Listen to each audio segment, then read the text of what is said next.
The fact that financially my life is in a shamble. In the latest shocking turn of events, the glamorous wife of television personality Steve Harvey finds herself at the center of a bitter family drama that threatens to tear apart their once blissful blended family. Just when you thought things couldn't get any worse for Marjorie, her ex-husband, whose tell-all book detailing her criminal past is causing quite a stir, which has now been joined by even more critics. But now Marjorie finds herself in hot waters for cheating on her husband, and this news has sent shockwaves in the entertainment industry.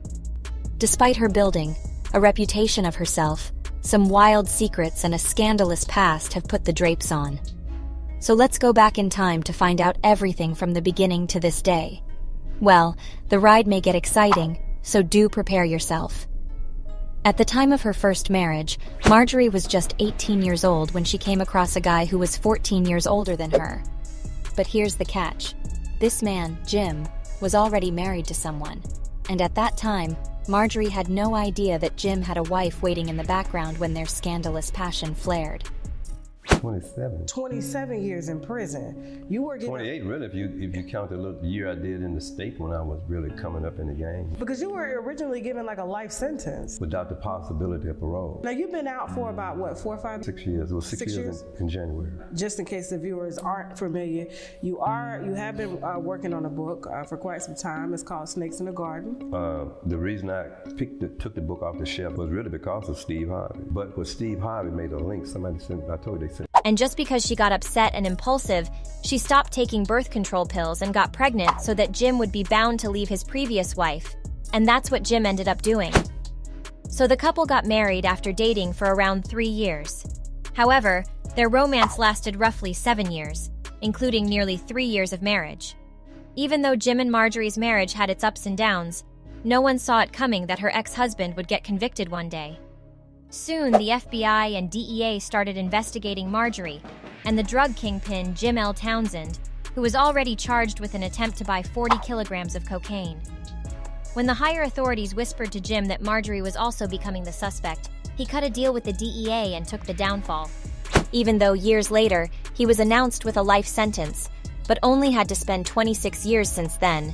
President Barack Obama had pardoned him, or else he was busted for life. Meanwhile, looking at Steve's tumultuous life, he first married his first wife, Marcia, in 1980. They welcomed twin girls, Carly and Brandy, after a few years. At the time, Steve struggled to make a name for himself and worked as an insurance salesman. But after trying stand-up comedy and winning a $50 first-place prize, he quit his job to pursue a life in comedy. Marcia and Steve's relationship was not smooth, and it ultimately led to their divorce in 1994.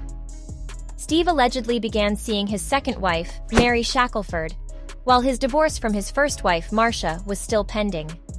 But later on, the cracks in their relationship began to show, and Mary slowly realized that Steve was not the man she thought he was. Rumors of his disloyalty reached her ears, casting a shadow of doubt. However, she didn't hold back, accusing Steve of cheating and physical and psychological abuse. Meanwhile, Marjorie and Steve first met in 1990 when Steve was playing at a bar in Memphis, Tennessee, and later got married in 2007.